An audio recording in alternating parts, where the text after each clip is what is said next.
বিসমিল্লাহির রহমানির রহিম।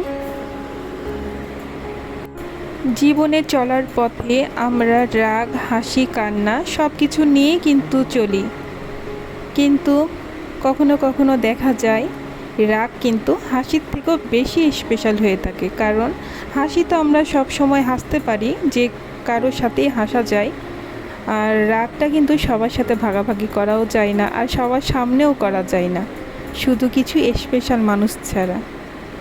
আসসালামু আলাইকুম ভিউয়ার্স, কী অবস্থা? সকলেই কেমন আছেন?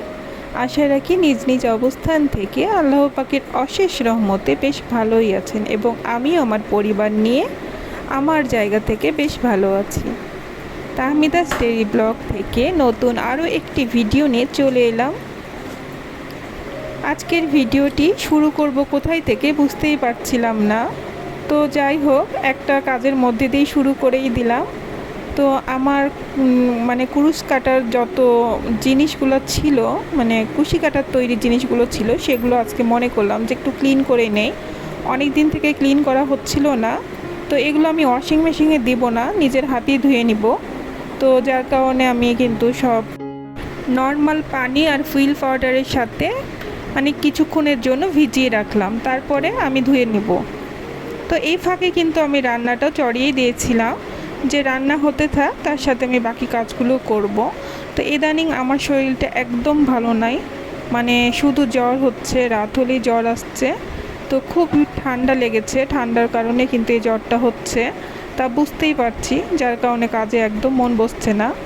তো তারপরও কি করব, শরীর তো চলছে না, কিন্তু মনের জোরে আসলে কাজগুলো করে নিচ্ছি।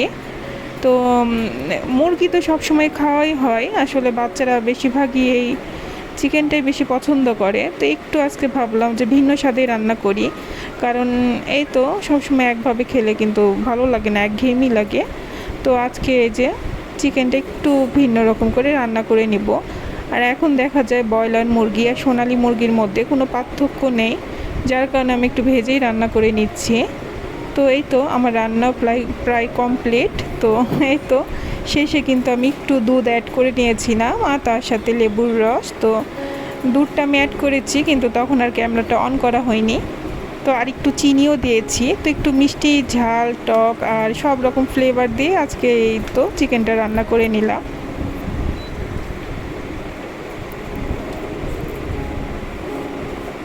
এখন পর্যন্ত যে সকল আপু ও ভাইয়ারা আমার ভিডিওটির সাথেই আছেন, আশা রাখি আমার ভিডিওর কোনো একটি অংশ আপনার কাছে ভালো লেগেছে, আর সেই ভালো লাগা থেকে প্লিজ আমার ভিডিওটিতে একটি লাইক দিয়ে দিবে। আর যদি বেশি ভালো লেগে থাকে তো আমার এই ছোট্ট চ্যানেলটিকে সাবস্ক্রাইব করে আমার চ্যানেলের পাশেই থেকে যেতে পারেন।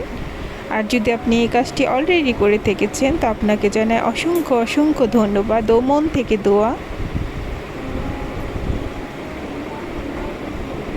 আমাদের নারীদের প্রতিদিনই সে একই কাজ, সংসার সাজানো গোছানো চাই, সব সময় সাজানো গোছানো দেখতে চাইলে সব সময় সেগুলো পরিষ্কার করতেও হয়। তো এই তো আমাদের প্রতিদিনের রুটিন আর প্রতিদিনের কাজ। তো শরীর মন যতই খারাপ থাক, কিন্তু এলোমেলো সংসার থাকলে আরও বেশি খারাপ লাগে, নিজেকে আরও বেশি অসুস্থ মনে হয়। তো যাই হোক, এই জন্য তো করেই নিচ্ছি, যেগুলো একদমই না করলে চলবে না। যেরকম ডাইনিংটা একদমই মুখের সামনেই থাকে, ডাইনিংয়ে যেহেতু সবসময় আমরা চলাফেরা করি, আর ডাইনিংয়ের মেন পার্টই হচ্ছে ডাইনিং টেবিল। তো যার কারণে আমি ডাইনিং টেবিলটাকে সবসময় একটু পরিপাটি রাখারই চেষ্টা করি।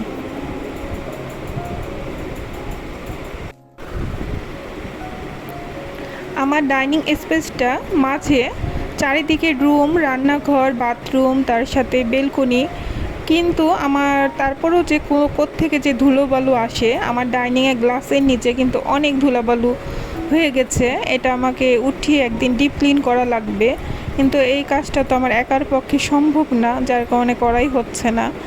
তো ধুলাবালুর কিন্তু অভাব নাই, ধুলাবালু সব সময় সব জায়গাতেই। আমার মনে হয় যে এমন কোনো জায়গা নাই যেখানে কোনো ধুলাবালু নেই। তো এই যে ওভেনটাও কিন্তু কিছুদিন থেকে পরিষ্কার করাই হচ্ছিল না, তো ভাবলাম যে আজকে একটু ডিপ ক্লিন করেই নেই।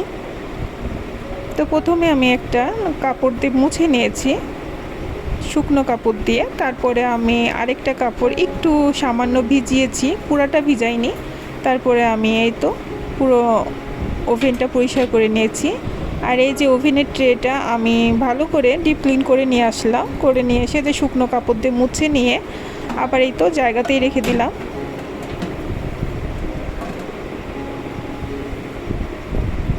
তো ওভেন আমাদের গরমে বেশি ইউজ করা হয় না, শীতকালে বেশি ইউজ হয়। তো যেহেতু এখানে শুধু গরম করারই কাজ করে থাকি।